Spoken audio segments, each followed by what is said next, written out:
Commander Trell's 4 hands trembled as he reviewed the report for the 5th time. His large violet eyes blinked rapidly, a sign of extreme stress among the Vaxians.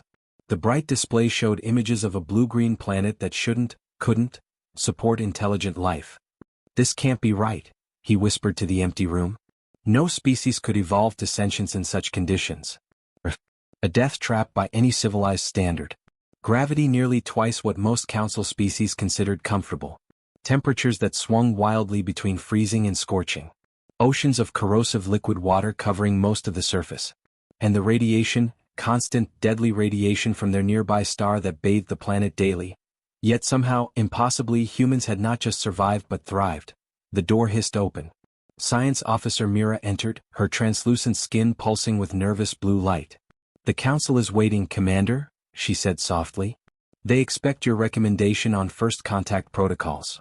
Trell stood, his ceremonial robes feeling unusually heavy. "How do we prepare for contact with creatures who live in conditions that would kill any of us within minutes?" Myra's glow dimmed. "The preliminary scout reports suggest they don't even realize they're on a death world. They go outside, Commander.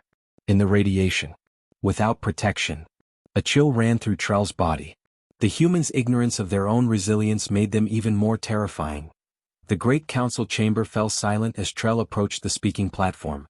Representatives from over 3,000 species watched, their vastly different bodies all sharing the same expression of concern. High Counselor Vaz, an ancient Lorisian whose crystalline body had witnessed centuries of galactic history, spoke first. "Commander Trell, your evaluation of this new species is troubling. You recommend caution despite their primitive technology. Explain." Trell felt the weight of thousands of eyes upon him.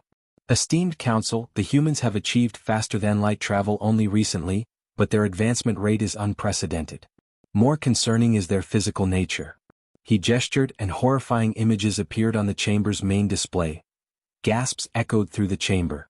The images showed humans running under the open sky, swimming in unfiltered water, standing in falling precipitation, basking directly in stellar radiation.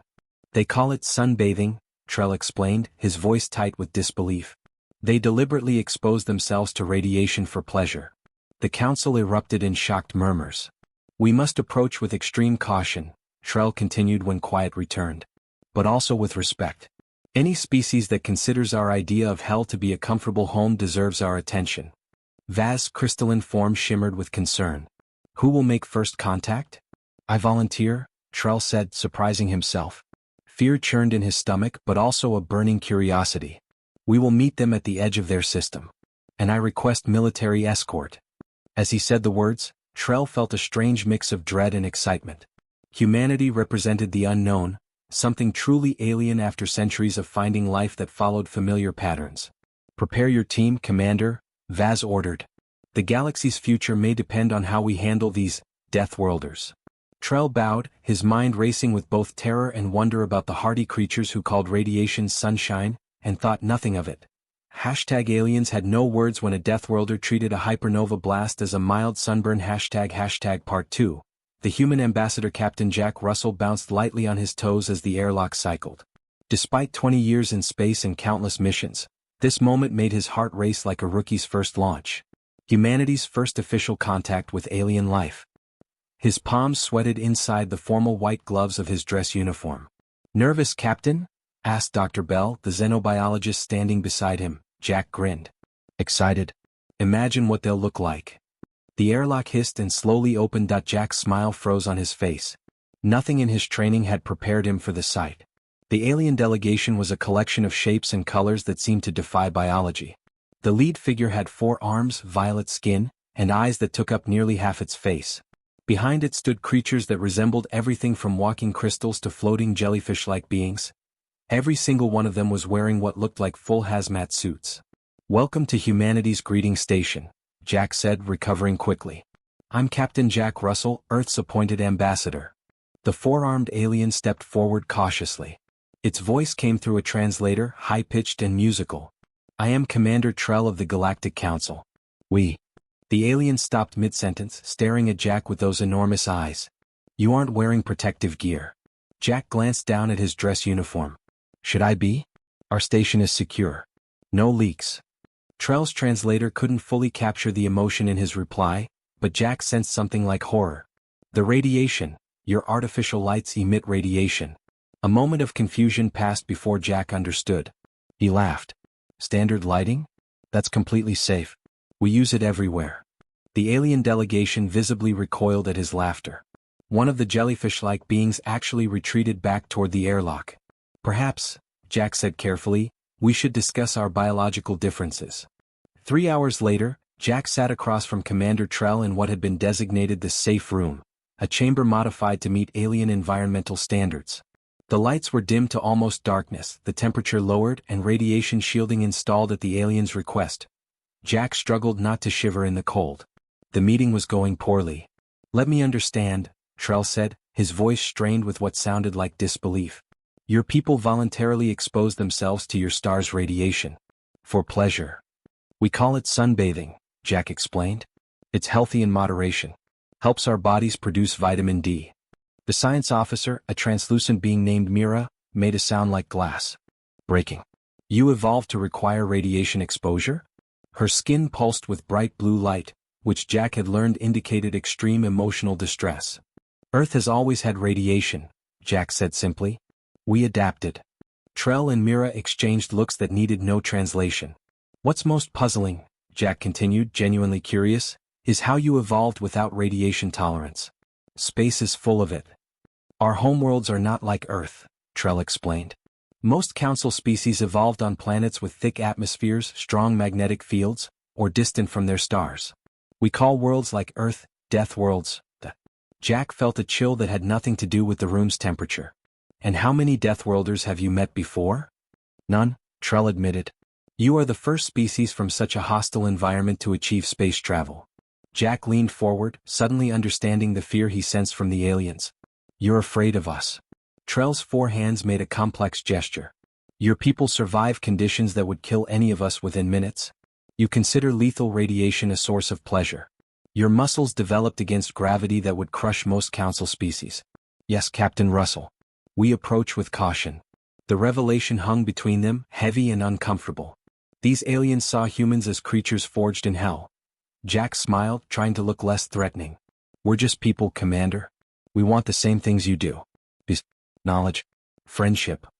I hope that is true, Trell replied softly. For all our sakes. Just then the station's alarm began to wail, its red emergency lights casting eerie shadows across Trell's alien features. What's happening? The commander asked, all 4 hands reaching for support as the station shuddered. Jack was already moving toward the door, adrenaline sharpening his senses. Something's wrong. Stay here where it's safe. The irony wasn't lost on him, offering safety to beings who considered humans dangerous by their very nature. But as he rushed toward the command center, Jack couldn't shake the feeling that whatever triggered those alarms might soon make their differences seem very small indeed. #aliens had no words when a Deathworlder treated a Hypernova blast as a mild sunburn ## Part 3. Crisis on the horizon. Jack burst into the station's command center, his boots squeaking on the polished floor. The room was chaos, officers shouting over each other, warning lights flashing, and the main display filled with swirling colors that made no sense to him. Status report, he barked. Lieutenant Reed looked up from her console, face pale. Long-range sensors just picked it up, sir. A star is dying in the Cygnus sector. Stars die all the time, Jack said, moving to see her screen. Why the alarm? Because this one's about to go hypernova. Reed's voice dropped. And it's close. Too close. The door hissed open behind them. Despite Jack's instructions, Commander Trell and several council scientists had followed him. Their environmental suits made soft whirring sounds as they moved cautiously into the human command center. Your alarms activated our emergency protocols, Trell explained, then stopped as he saw the display. His huge eyes widened even further. No. The jellyfish-like alien let out a high-pitched sound that made Jack's teeth hurt. The crystal being seemed to lose some of its solidity, parts of it becoming transparent with what Jack assumed was fear. You recognize what's happening? Jack asked. Mira pushed forward, her skin pulsing with rapid flashes of purple and red. That's Cygnus X7. It's a hypergiant star on the edge of collapse. Her translator couldn't hide the tremor in her voice. The council has been monitoring it, but predictions showed we had decades before. Before what? Jack pressed when she trailed off. Trell answered, all four hands making small nervous movements. Before it explodes in a hypernova that will sterilize everything within 30 light-years with gamma radiation. The room fell silent except for the persistent wail of the alarms. Reed's fingers flew over her console. Confirmed, sir. Our astronomers have been watching that star too, but recent measurements indicate rapid core collapse. The radiation wave will hit this sector in approximately 4 to 6 weeks. Jack felt a cold weight settle in his stomach. How many inhabited systems in the blast zone? Trell and Mira exchanged looks of pure dread. 17 systems with council worlds, Trell said quietly. Billions of lives. The emergency council meeting was held via holographic connection to minimize delays. Hundreds of alien representatives appeared as shimmering blue figures in the station's conference room. Their disparate forms all shared the same expression of terror. High Counselor Vaz spoke, his crystalline body catching the light. The evacuation protocols have been initiated, but many worlds cannot be fully evacuated in the time remaining. Our models predict total extinction for at least 4 species and casualties in the billions. Jack watched the alien's despair deepen. He cleared his throat, drawing all eyes to him. What kind of radiation are we talking about exactly? A council scientist, something like a feathered serpent, answered. Primarily gamma radiation with associated particle radiation. At the levels projected, it will destroy cellular structures instantly in most council species. Jack exchanged glances with Dr. Bell, the human xenobiologist. She gave him a small nod. Earth has experience with radiation protection, Jack said carefully. Our planet could serve as a temporary refuge. The council chamber erupted in a cacophony of alien voices. Impossible. A death world as refuge. They don't understand what's coming. Vaz raised a crystalline appendage for silence. Captain Russell, I appreciate the offer, but you don't understand. The radiation levels will overwhelm any conventional shielding. Even your planet's natural protection would fail. Jack stood straighter. With respect, Counselor, humans have been preparing for nuclear war for over a century. We have deep underground shelters, radiation treatments, and planetary defense systems. We can also build more in the time we have. And what about your own people? Mira asked, her voice soft. Would they accept billions of aliens seeking shelter? Jack thought about humanity's long, complicated history. Their wars and hatreds, but also their remarkable capacity for unity in crisis. We've had our problems, he admitted. But when faced with a common threat, humans come together. We'll make room. Commander Trell stepped forward. The offer is unexpected and generous, but you truly don't understand the scale of what's coming, Captain. This radiation burst will be beyond anything your species has encountered. Jack smiled, feeling a strange calm despite the apocalyptic news. Maybe. But we're pretty hard to kill, Commander. And we're willing to try. The silence that followed was heavy with emotion. Alien fear mixing with desperate hope. Billions of lives hanging in the balance. Finally, Vaz spoke again. We have few options and time is short. Captain Russell, we accept Earth's offer of sanctuary, though I pray your confidence is not misplaced. As the meeting adjourned, Trell approached Jack privately. The alien's environmental suit couldn't hide his trembling. Why would you risk your world for species you've just met? He asked. Jack thought for a moment. Because it's what humans do. We fight impossible odds. We protect those who need protection. He smiled slightly. And because if your people think our sunlight is dangerous, wait until they see what humans consider truly threatening. Trell's translator couldn't quite capture the complex emotion in his reply. You Deathworlders are strange beyond understanding. That's fair, Jack laughed. But you might be glad to have us strange Deathworlders on your side before this is over. As the emergency protocols began and the first evacuation ships prepared to depart, Jack gazed at the star map showing the coming destruction. The blast would arrive in 6 weeks at most. 6 weeks to prepare Earth for the greatest refugee crisis in human history, and for a radiation storm that even he had to admit might test the limits of human endurance. #aliens had no words when a Deathworlder treated a hypernova blast as a mild sunburn #part 4. Refuge on a Deathworld. The sky over New Mexico blazed with lights as another fleet of alien ships descended. It had been like this for 2 weeks now, day and night, refugees pouring in from across the affected sector. This was the 8th landing zone Earth had established, and still they came. Commander Trell watched from inside his environmental suit as the landing area swarmed with humans. They worked tirelessly, directing ships, welcoming frightened aliens, and quickly moving them to specialized habitats. Without protection. Under open sky. Still getting used to it? Jack asked, appearing beside him. Trell gestured at the humans with all four hands. Your people work in radiation that would kill my species in minutes, Captain. I doubt I will ever get used to it. Jack smiled. He had grown to like the anxious alien commander over the past weeks. The radiation here is minimal. Perfectly safe. For you, Trell replied. There was something like exhausted humor in his voice now. For Deathworlders. Around them, the newly arrived aliens hurried toward the massive domes that humans had constructed with remarkable speed. Each was tailored to specific environmental needs, different atmospheres, gravity levels, temperatures, and of course, radiation shielding. A small flow-right child, something like a walking plant with glowing tendrils, stopped near them. It stared up at Jack with evident fear, its tendrils pulled tight against its body. Jack knelt slowly. Hello there. Welcome to Earth. The child's parent rushed over, clearly terrified, and pulled the child away. Their translator sputtered something that sounded like an apology mixed with fear. Jack stood, his smile fading. That's been happening a lot. They're scared, Trell said quietly. Not just of the Hypernova but of you. Stories have spread among the refugees. Tales of humans lifting massive objects without mechanical assistance. Surviving injuries that would kill any council species. Walking unprotected under your sun. We're not monsters, Jack said, frustrated. We're just trying to help. I know. Trell hesitated, then placed one hand awkwardly on Jack's shoulder. The gesture looked practiced, as if he'd studied human customs. Give them time. Fear changes slowly. Inside Dome 7, designed for oxygen-breathing species with gravity requirements similar to Vaxians, Dr. Bell conducted another cultural exchange session. Hundreds of aliens sat in a large circular chamber, watching nervously as she explained Earth customs. Humans express friendship through physical contact, she said, demonstrating a handshake with her assistant. But we understand this may be uncomfortable for many of you, so please don't feel obligated. A Lorisian scientist raised a crystalline appendage. Is it true humans intentionally consume chemical toxins for pleasure? Dr. Bell blinked. Do you mean alcohol?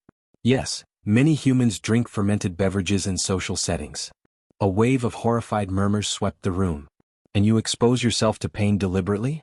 Through activities called sports? Asked another alien. Well, the pain isn't the point, Dr. Bell explained patiently. Sports are about competition, teamwork, pushing our limits, but you risk physical damage, the alien insisted. Deliberately. Dr. Bell sighed. These sessions always went the same way. The aliens couldn't comprehend a species that voluntarily faced danger, pain, or toxins that most council species had evolved to avoid at all costs. Perhaps a different approach would help, she suggested. Why don't you tell me about your customs? What brings your people joy? The tension in the room eased slightly as the aliens began to share. Despite their different biologies, many valued similar things: community, knowledge, beauty in its various forms. Dr. Bell smiled. Common ground existed, even between Deathworlders and garden species. In the underground command center beneath Denver, Jack stood before a wall of screens displaying Earth's preparations.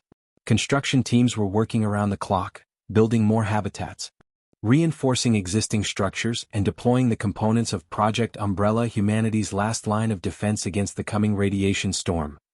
General West, a stern woman with steel-gray hair, pointed to a global map. We've evacuated civilian populations from these regions, which will take the worst of it when Earth's magnetosphere is compromised. Military and emergency personnel remain on volunteer basis only. What about the deep shelters? Jack asked. At current capacity, we can house approximately 30% of the human population and 60% of our guests, West replied. The rest will rely on surface shelters and radiation treatments. Jack nodded grimly. And Project Umbrella? A scientist stepped forward, looking exhausted but determined. The orbital shield network is at 70% completion. If we maintain current pace, we'll have basic coverage before the wave hits. It won't stop everything, but it should reduce surface radiation to survivable levels. For humans, added Trell, who had been silently observing. But the Council's models suggest even reduced levels will be lethal to most of our species. Jack turned to the alien commander. That's why your people get priority in the deep shelters. My people understand. Trell's massive eyes studied Jack. Do they? Some of your news broadcasts suggest otherwise. There are protests. There always are, Jack admitted. But they're the minority. Most humans recognize we're all in this together now. Their conversation was interrupted by an urgent call. Jack answered, his expression growing increasingly grim. When? He asked. How many? After a moment, he ended the call and turned to the room. A refugee transport has suffered drive failure. They're stranded in open space, directly in the path of the radiation wave. His voice was leveled despite the implications. Estimated time to failure of their shields 36 hours. The wave will hit them in 40. The room fell silent as the impossible math sank in. How many aboard? General West asked quietly. 8,000. Mostly Flowrites and Vaxians, Jack replied. He looked at Trell. Your people. Trell's skin paled to a lighter shade of violet. No rescue ship could reach them in time. And even if one could, he left the rest unsaid. No council ship was designed to withstand the leading edge of a hypernova radiation wave. Jack straightened his shoulders. We have the prototype. West shook her head. The Deadless isn't ready. Its shields are experimental at best. It's our only ship fast enough to reach them and get back before the main wave hits, Jack argued. And those shields were specifically designed for radiation. Even with those shields, Captain, Trell said softly, the radiation at the wave's edge exceeds safe limits for any species. Including yours. Jack smiled, but it didn't reach his eyes. Then I guess we'll find out just how tough Deathworlders really are. I need volunteers and a launch window. We leave in 3 hours. As he strode from the room, Trell hurried after him. You cannot be serious. 8,000 lives, Commander. I'm deadly serious. It's suicide, Trell insisted, all 4 hands gesturing frantically. Even humans have limits. Jack stopped and faced the alien. Maybe. But unlike your council, we don't abandon people just because a rescue seems impossible. His expression softened slightly. That's another thing about humans you should know. We're too stubborn to accept no-win scenarios. As Jack continued down the corridor to prepare for the mission, Trell stood frozen, caught between horror at the humans' recklessness and a growing, uncomfortable feeling that might have been hope.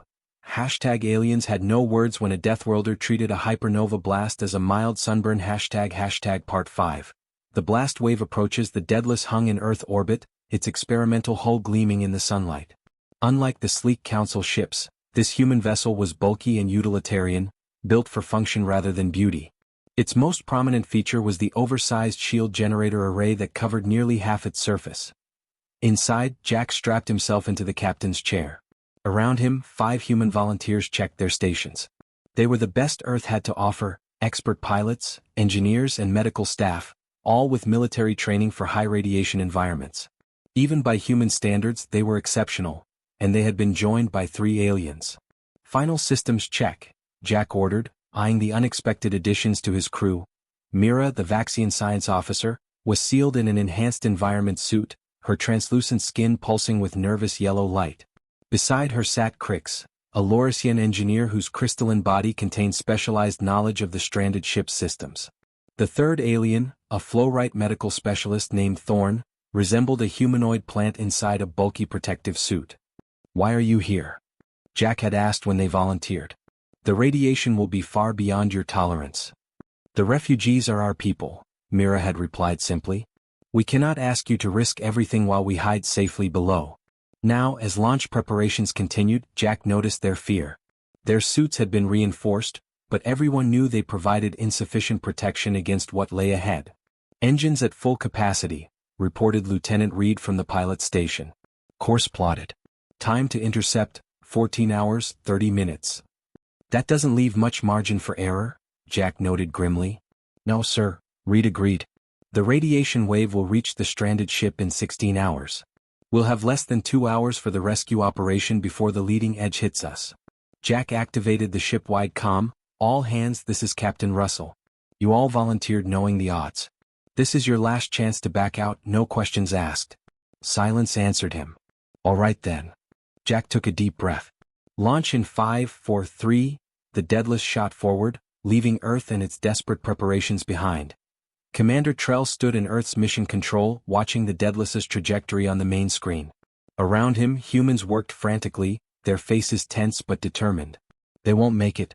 Back, will they? He asked General West, who stood beside him. She didn't look away from the screen. The math is tight. If anyone can pull it off, it's Jack and that crew. And if they can't? West's expression hardened. Then 8,000 refugees still die, along with 9 brave volunteers. But we had to try. Trell studied the humans around him with new eyes.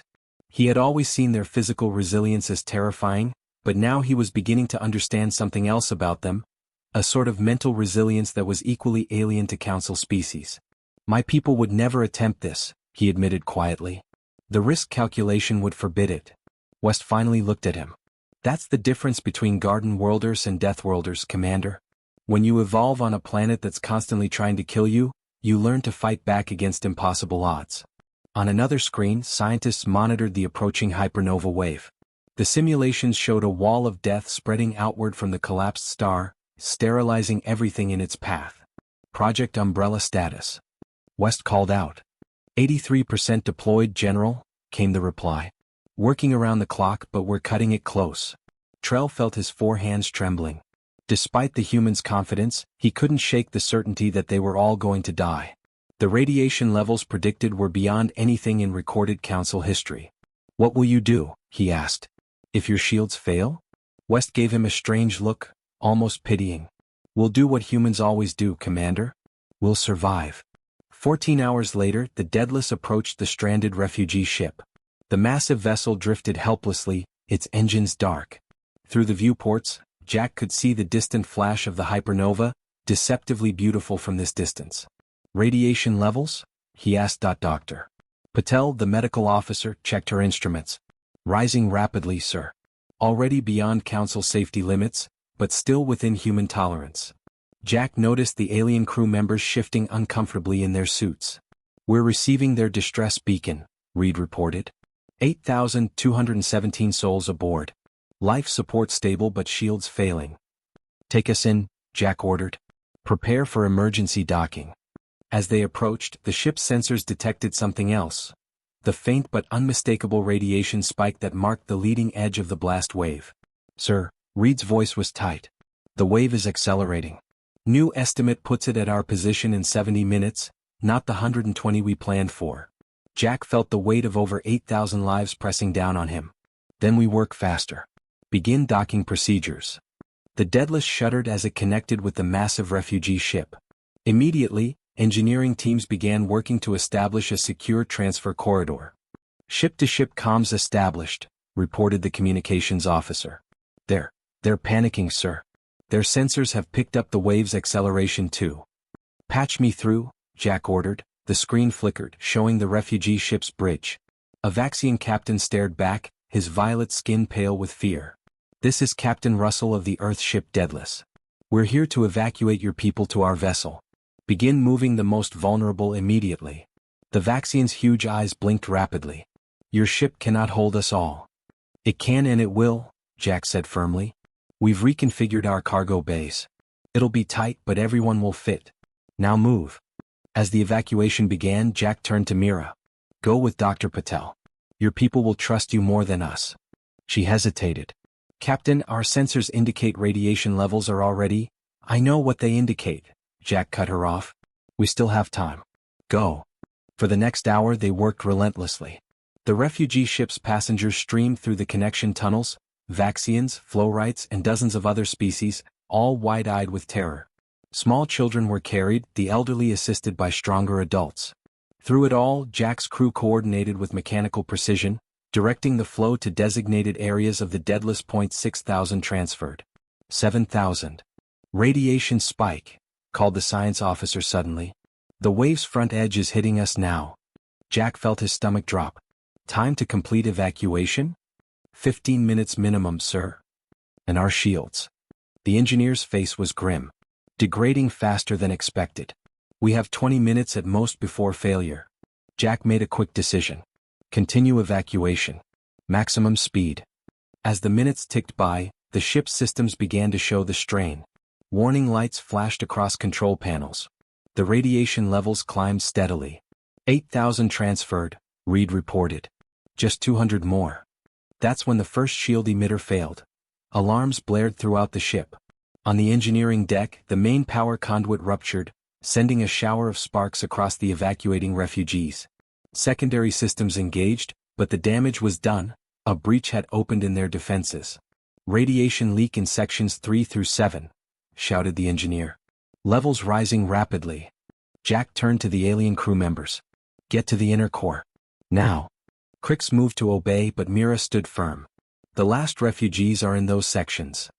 "We'll handle it," Jack insisted. "They are my people," she replied simply, and rushed toward the affected area. Jack cursed and followed. They reached Section 5 to find chaos. Dozens of terrified aliens trapped as emergency bulkheads had closed automatically. Behind a damaged wall panel, the hull's integrity was compromised, letting in deadly radiation. "Engineering, override Bulkhead 5 Alpha," Jack ordered through his comm. "We need to get these people through." "Sir, radiation in that section is beyond safe limits even for humans," came the concerned reply. "Override now." Jack barked. The bulkhead slid open.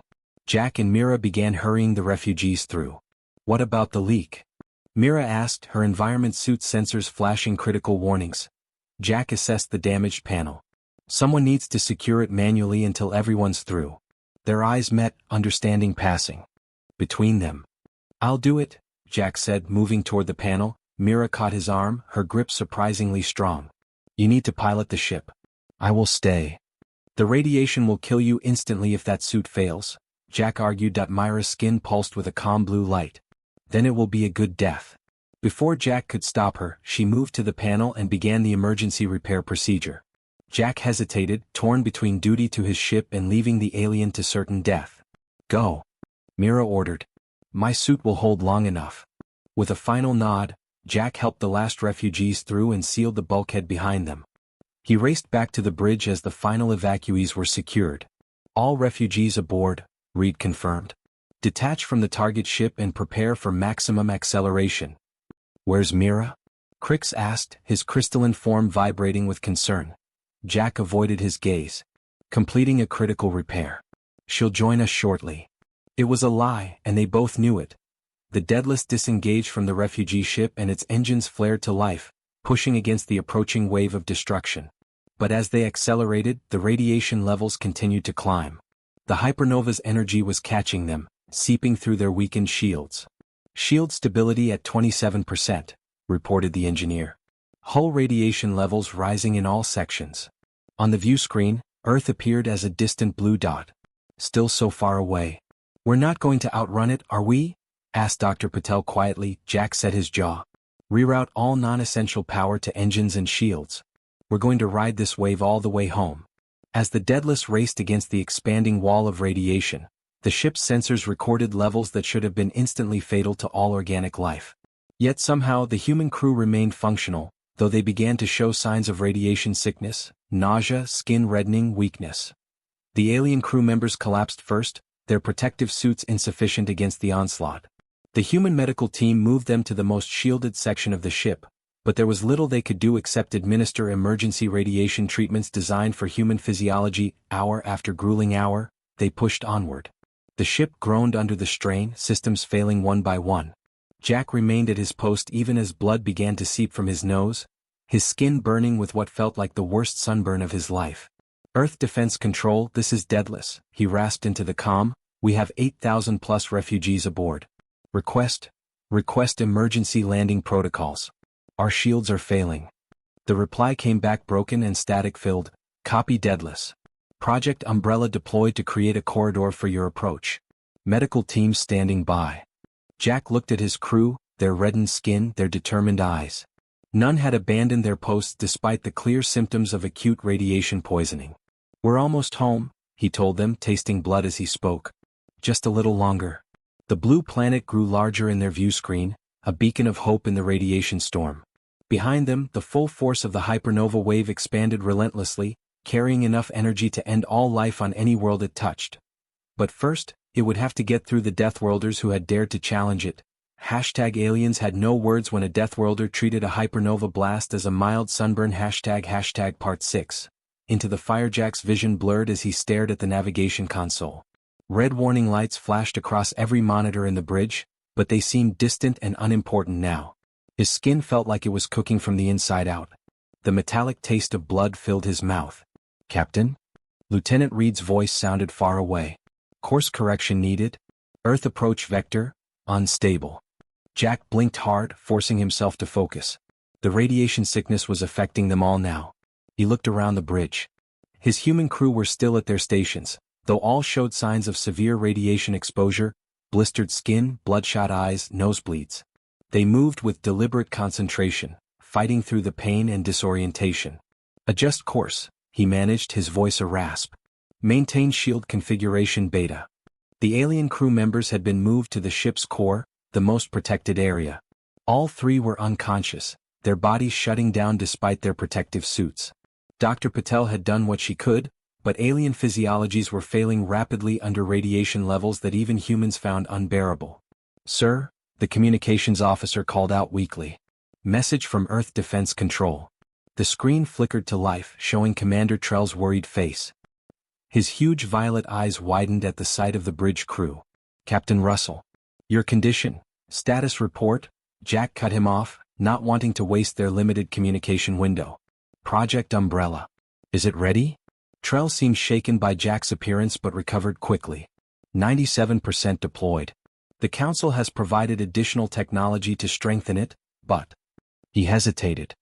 "The wave's energy exceeds all projections. Even with the shields, surface radiation will be extreme." Jack nodded, wincing at the pain the simple movement caused. "What about the deep shelters?" "Ready to receive the refugees. Medical teams standing by." Trell leaned closer to the screen. "Jack, your ship's radiation readings, they're beyond lethal levels. How are you still functioning?" Jack attempted a smile, feeling his cracked lips split. "Told you we're hard to kill, Commander?" The communication began breaking up, static overtaking Trell's reply. Jack turned his attention back to piloting. Earth loomed larger in their viewports now, beautiful and blue.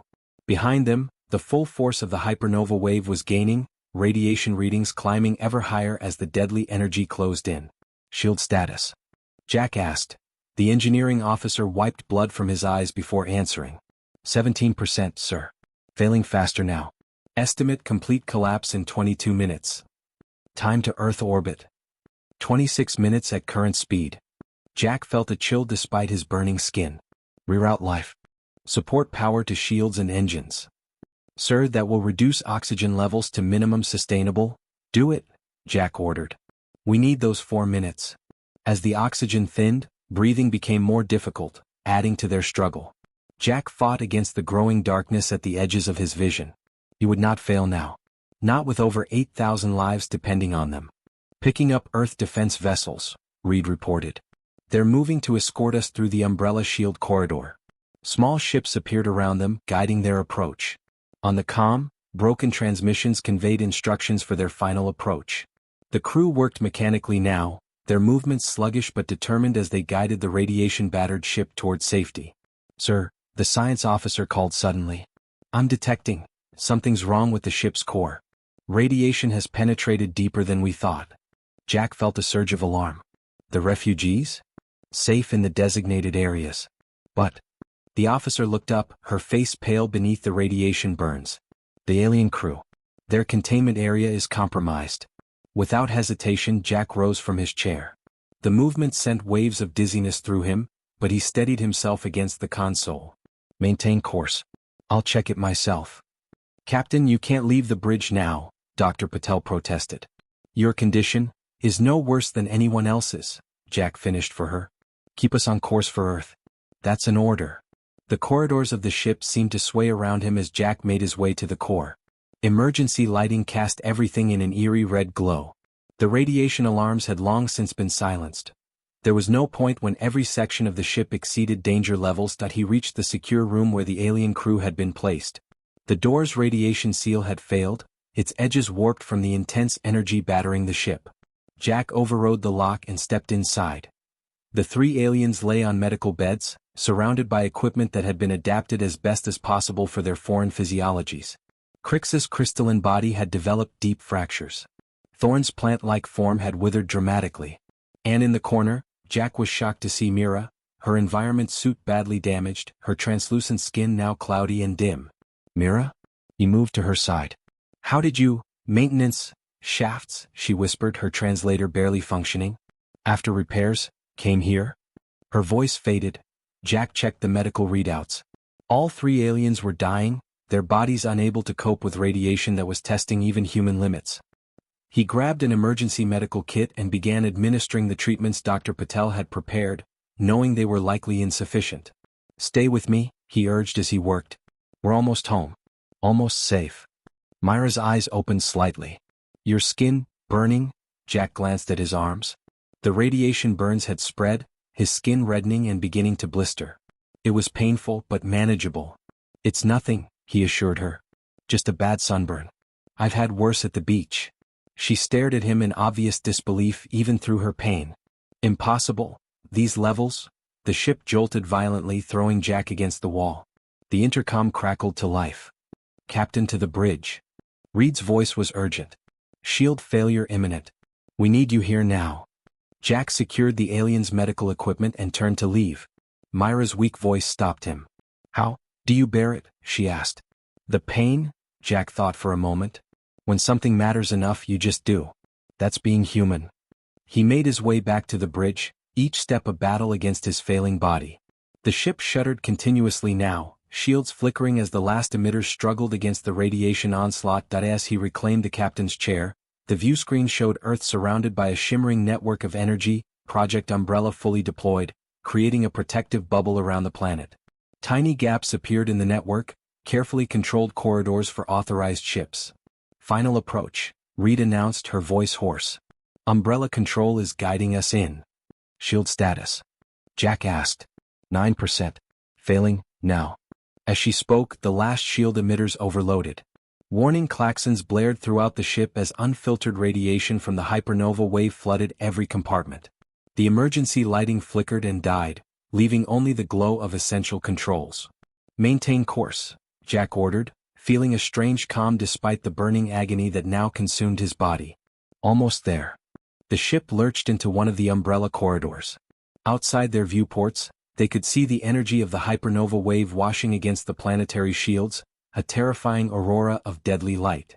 "Control reports corridor stability at 60%, the communications officer reported weakly. They're telling us to hurry." "Maximum burn," Jack ordered. "Everything we've got left."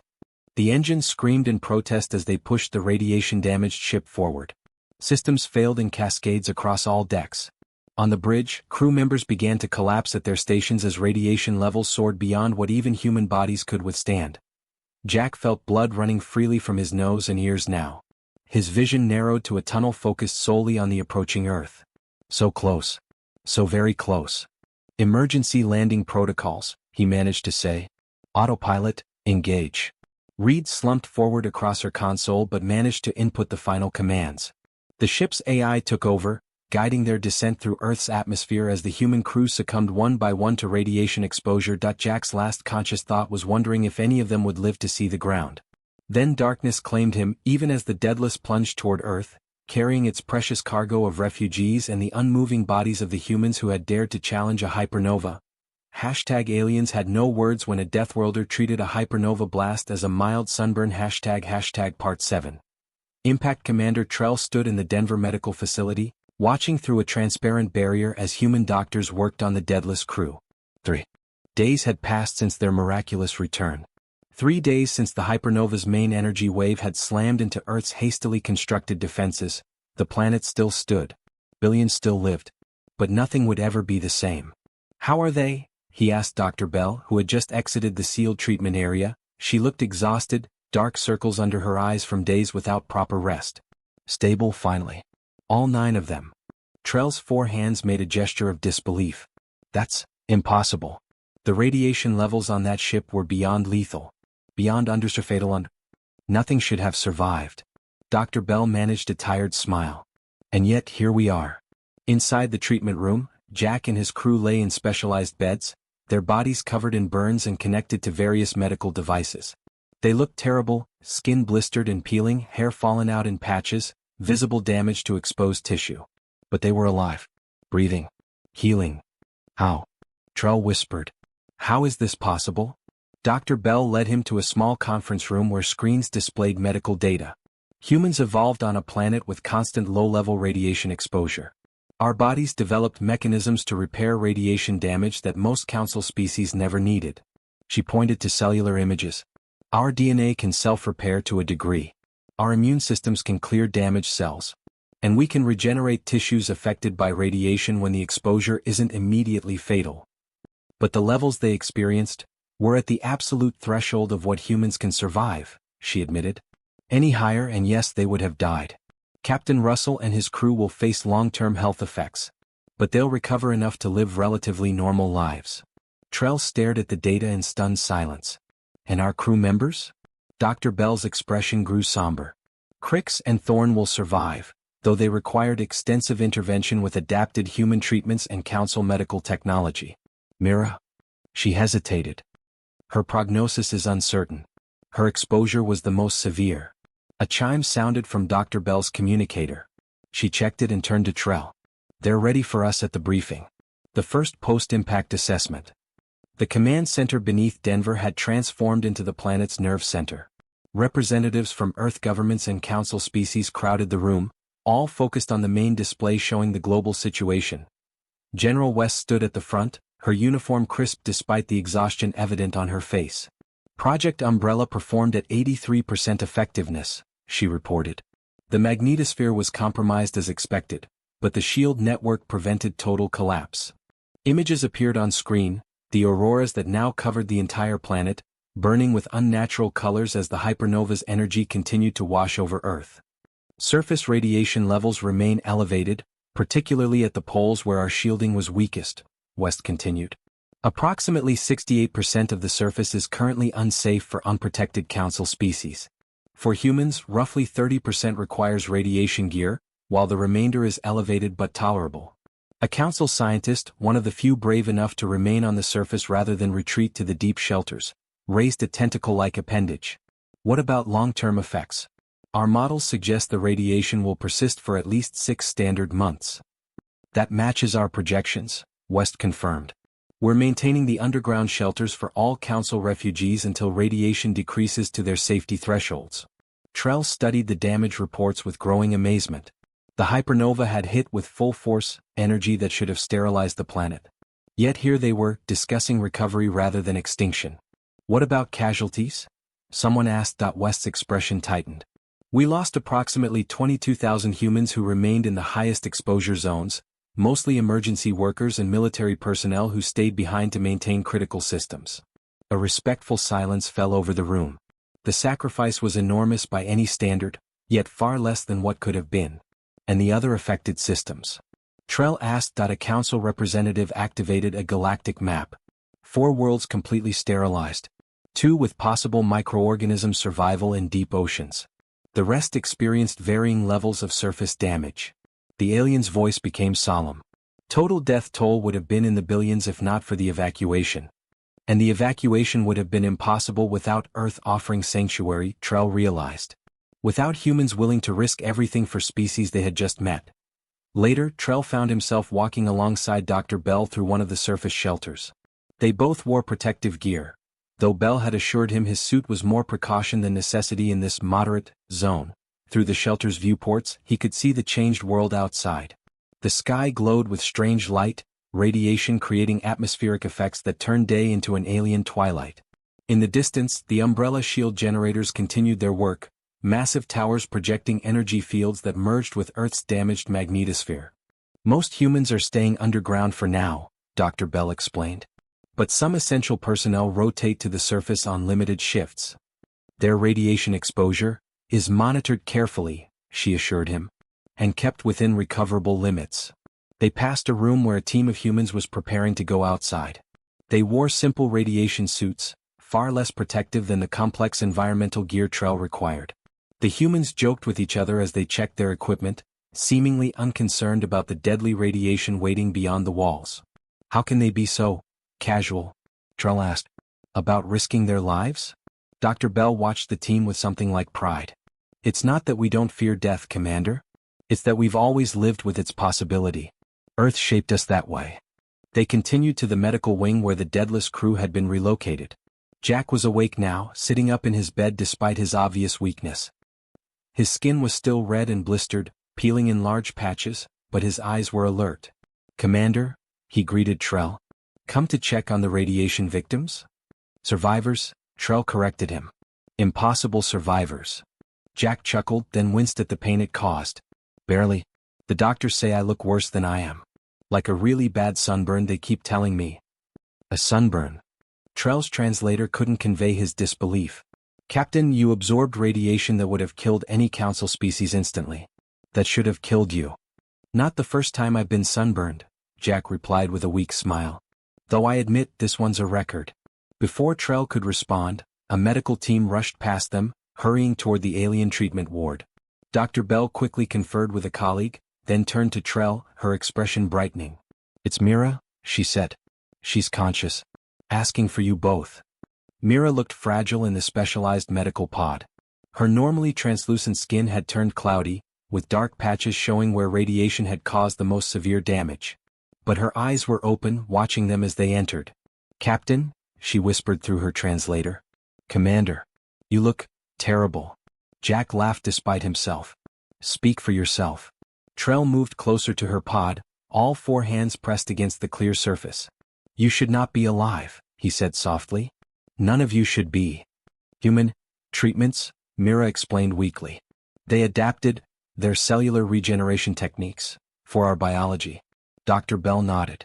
We discovered that certain aspects of human radiation resistance could be temporarily transferred to other species.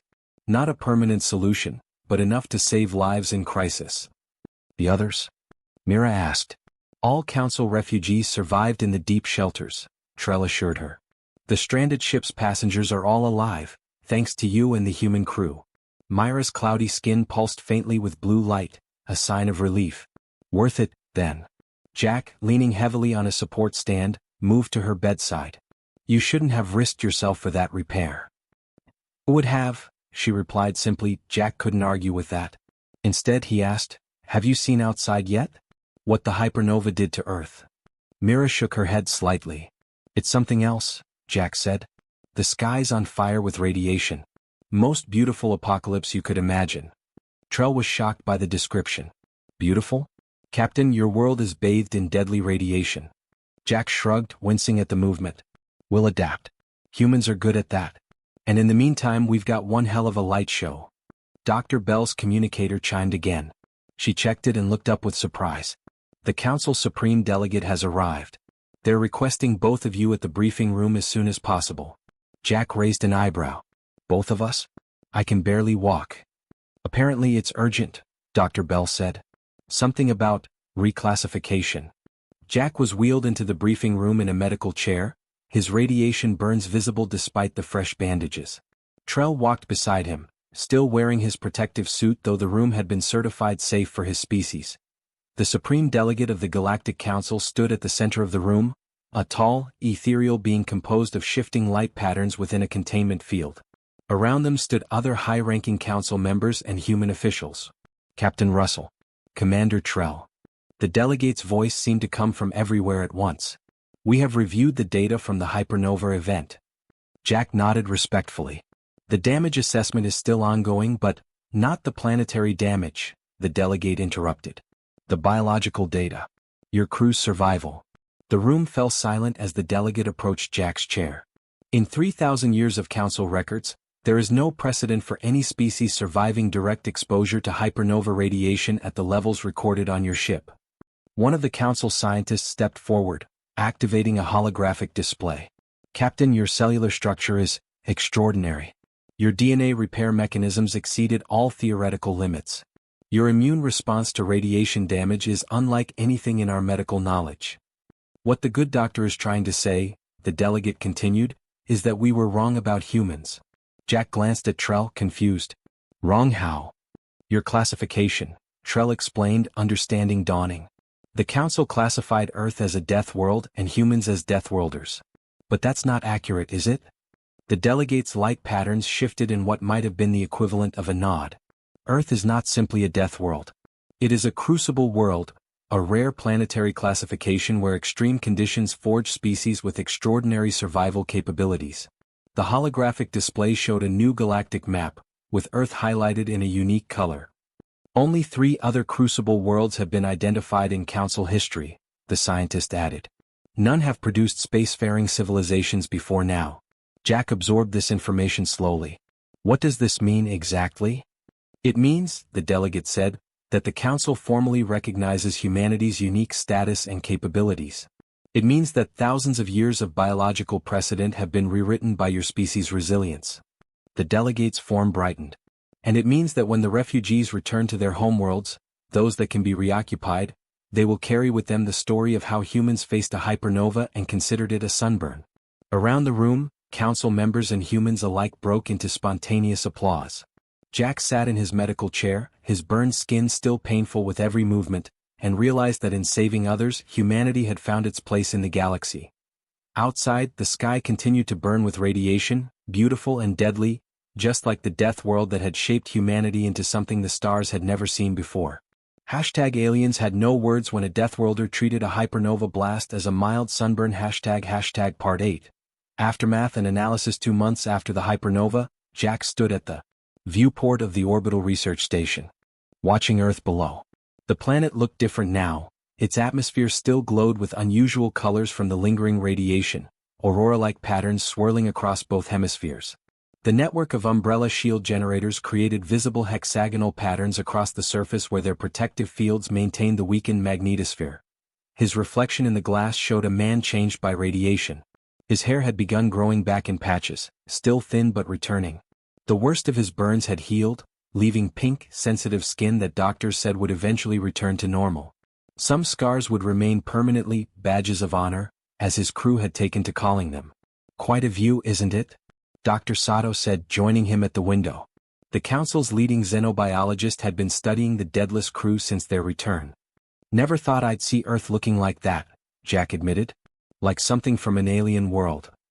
Ironic, since it's the most alien world in Council space, from our perspective. Jack turned to face the scientist. How are the tests going? Dr. Sato gestured for Jack to follow her to the laboratory. Inside, screens displayed cellular data, DNA sequences, and comparative biological analyses between humans and various Council species. The results are revolutionary, she said, activating the main display. Your DNA repair mechanisms are unlike anything we've documented. Look here. The screen showed a time-lapse of human cells exposed to radiation, their DNA breaking apart then slowly reassembling.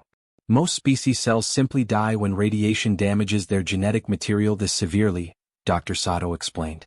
But human cells can repair extensive damage, and when they can't, your immune system efficiently removes the damaged cells before they become dangerous. Because Earth has always had radiation, Jack suggested.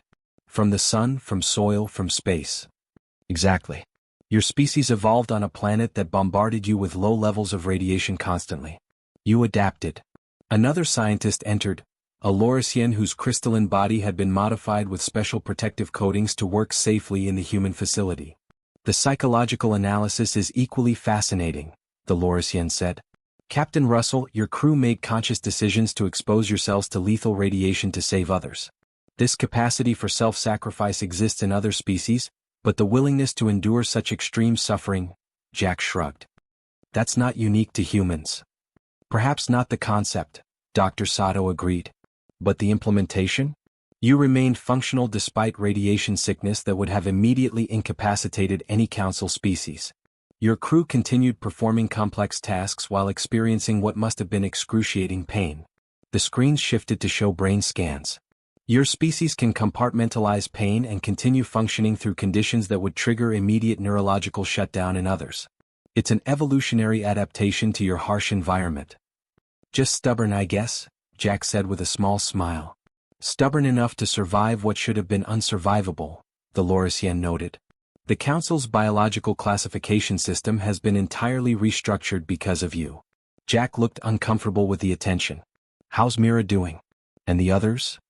See for yourself, Dr. Sato said, leading him to another section of the laboratory. Mira floated in a specialized healing tank, her translucent skin slowly regaining its natural clarity.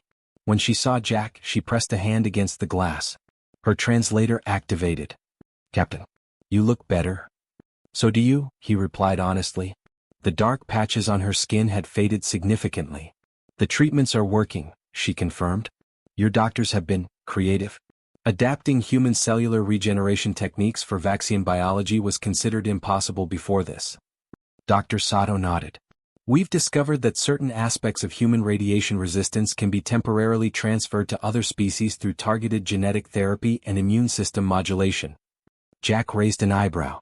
Meaning? Meaning, the Lorisian scientist explained, that we may be able to give other species a fraction of human resilience. Not permanently and not to your level, but enough to expand the habitable range for many council worlds. In nearby treatment areas, Jack could see Crix and Thorn also recovering, along with other alien radiation victims who had been exposed during the crisis. All were receiving variants of the human-derived treatments. How soon before they're fully recovered? Another month for Mira, Dr. Sato said. The others vary. But all are expected to make full recoveries, something that would have been considered medically impossible before this event. Myra's skin pulsed with blue light. It seems we owe humans our lives twice over. I'd call it even, Jack said. Your people helped strengthen the umbrella shields. Without that council technology, Earth would have suffered far worse damage. The scientists left them to talk privately for a moment. Mira studied Jack with her large eyes. The council is afraid, she said quietly. Of what? Of you. Of humans. Her translator couldn't fully capture the nuance of her tone. Your resilience is disturbing to many. They wonder what other capabilities might be hidden in your biology. Jack frowned. We're not a threat. Not intentionally, perhaps. But a species that considers deadly radiation a sunburn? That continues functioning when any reasonable species would collapse? It changes the power dynamics of the galaxy. She paused. There are debates happening about human expansion, about military applications of your biology. We just want to be part of the galactic community, Jack said firmly. Not conquer it.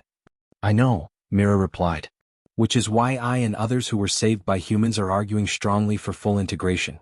The galaxy needs Deathworld, she corrected herself, Crucible World perspectives. Later that day, Jack met with Commander Trell in the station's conference room.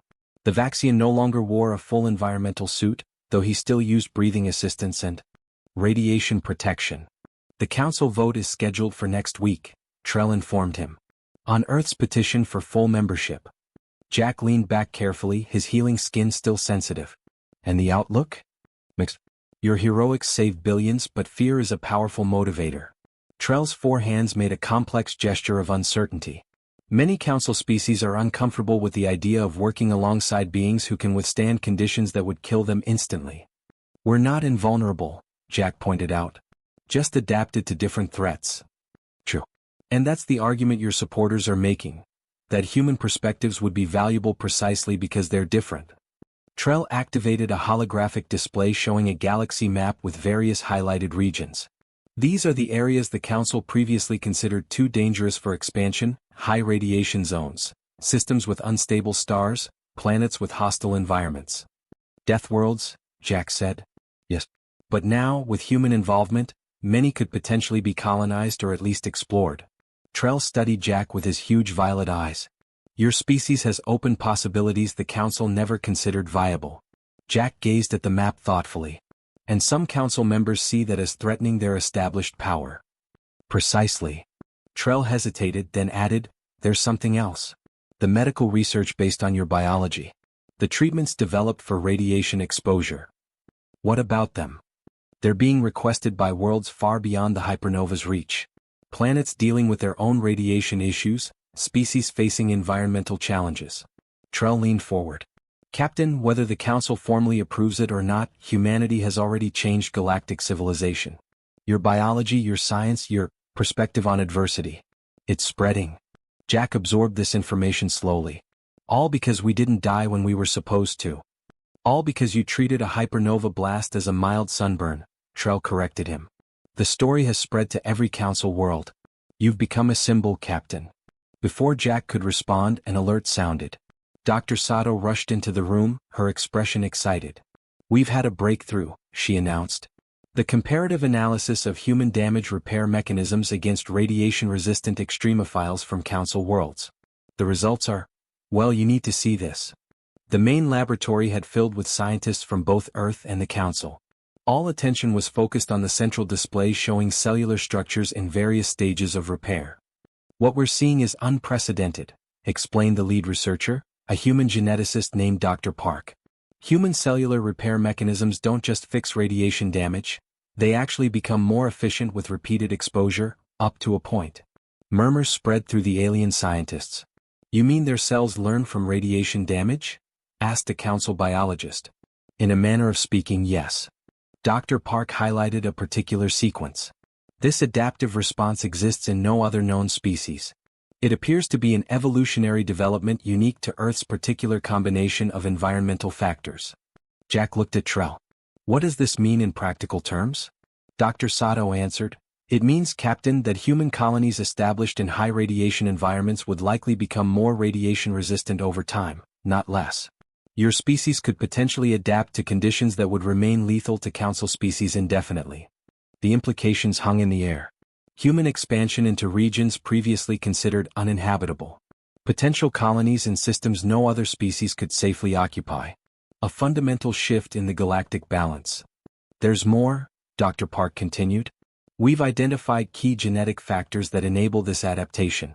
With permission, we believe these could be temporarily transferred to other species, not permanently, but enough to allow emergency survival in radiation environments that would otherwise be instantly fatal. One of the alien scientists, a floating jellyfish-like being, pulsed with agitation. You're suggesting genetic modification of council species with human DNA? Temporary modification, Dr. Park clarified. And only for emergency situations or specialized applications where radiation resistance is critical. The debate that erupted among the scientists reflected the larger concerns spreading throughout council space. Opportunity versus tradition. Fear versus hope. The unknown potential of human biology versus the established order of galactic society. Jack caught Trell's eye across the room.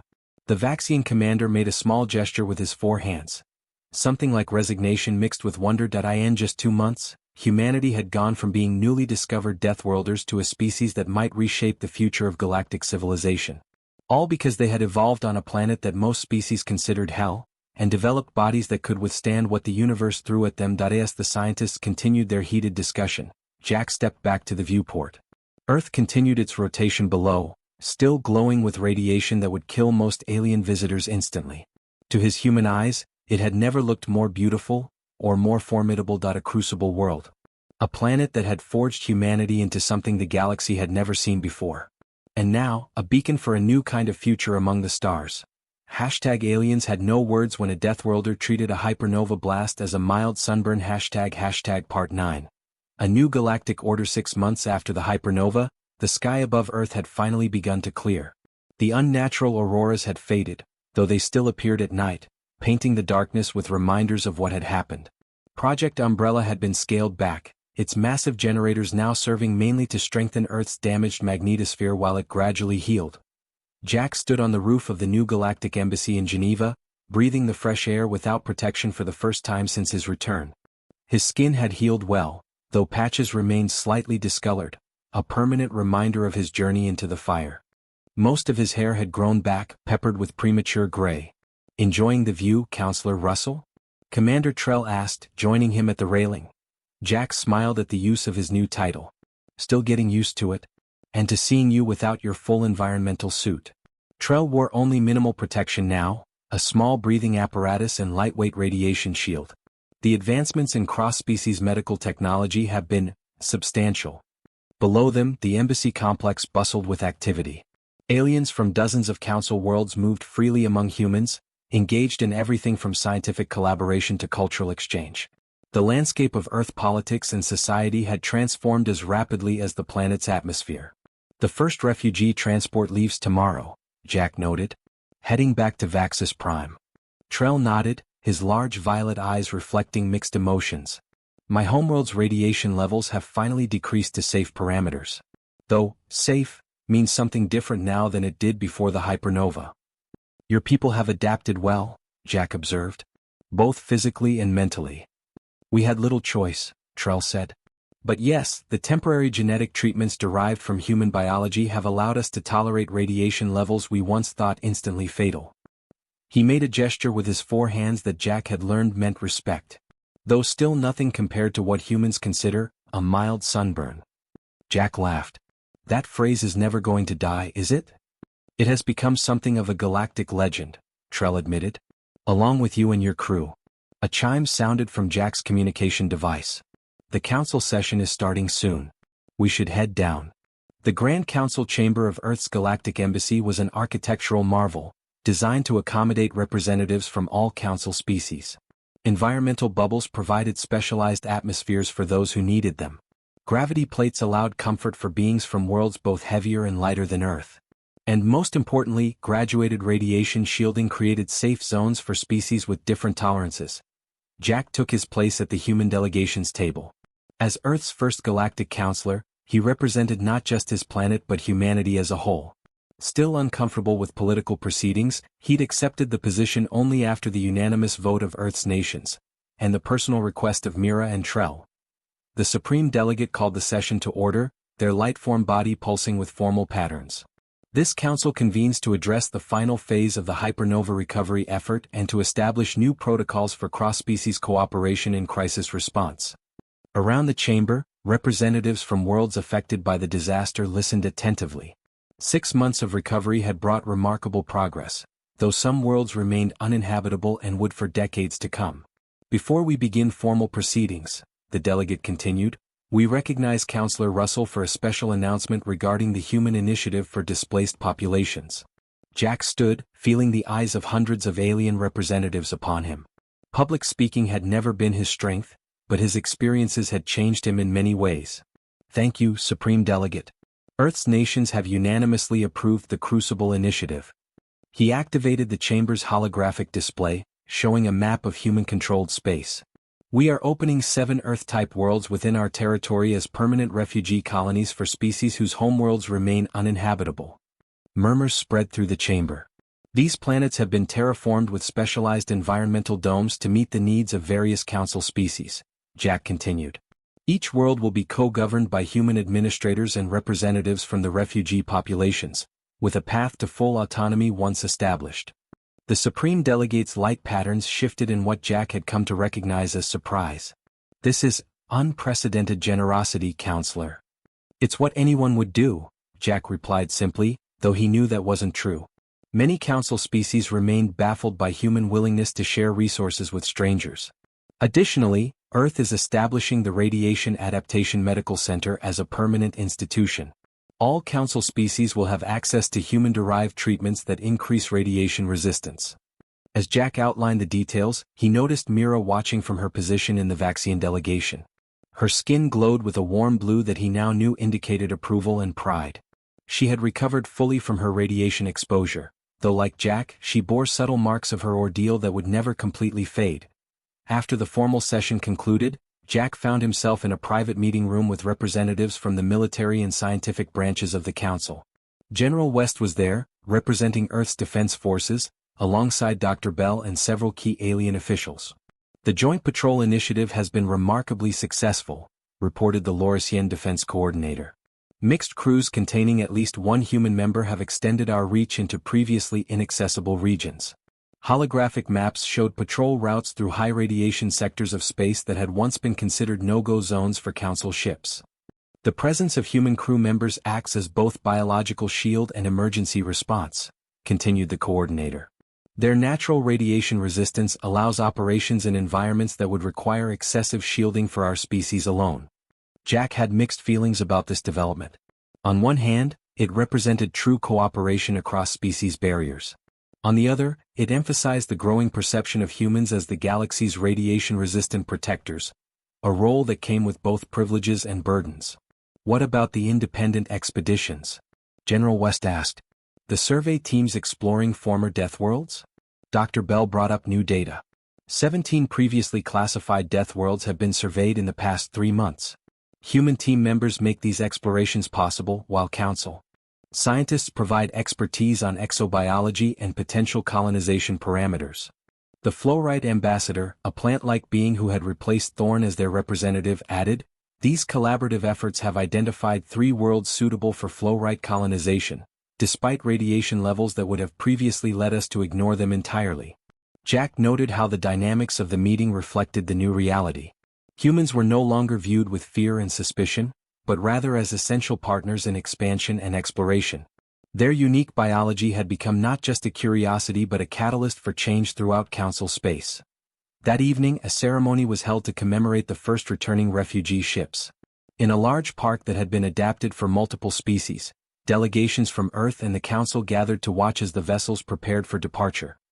Jack found Mira at the edge of the crowd. She wore no protection now, thanks to the permanent adaptation treatments she had undergone, another advancement stemming from the crisis.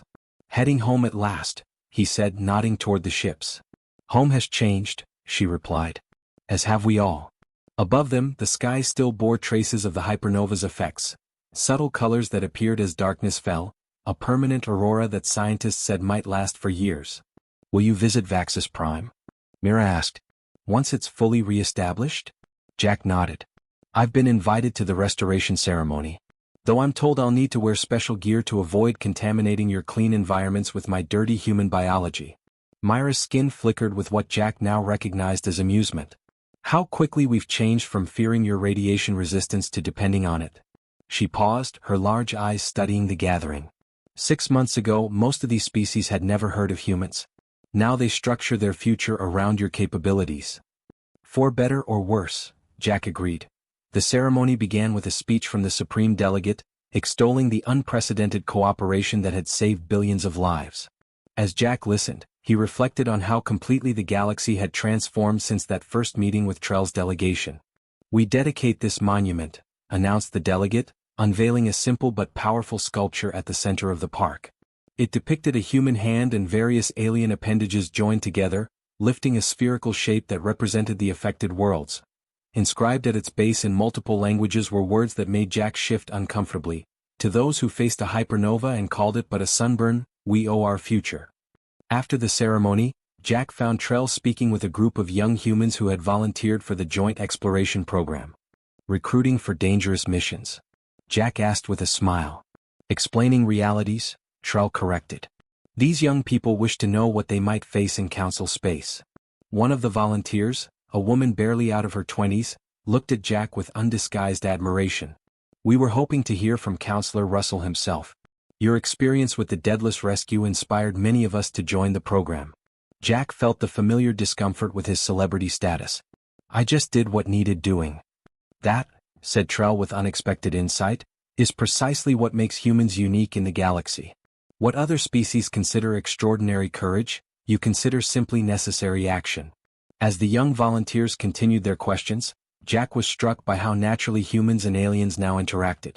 The fear and suspicion had not disappeared entirely, evolutionary instincts ran deep, but they had been tempered by shared experience and mutual need.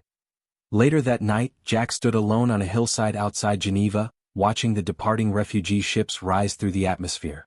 Their engines left brief trails through the aurora-touched sky, a visible symbol of recovery and renewal. That he heard footsteps behind him and turned to find Dr. Bell approaching. "Thought I might find you here," she said.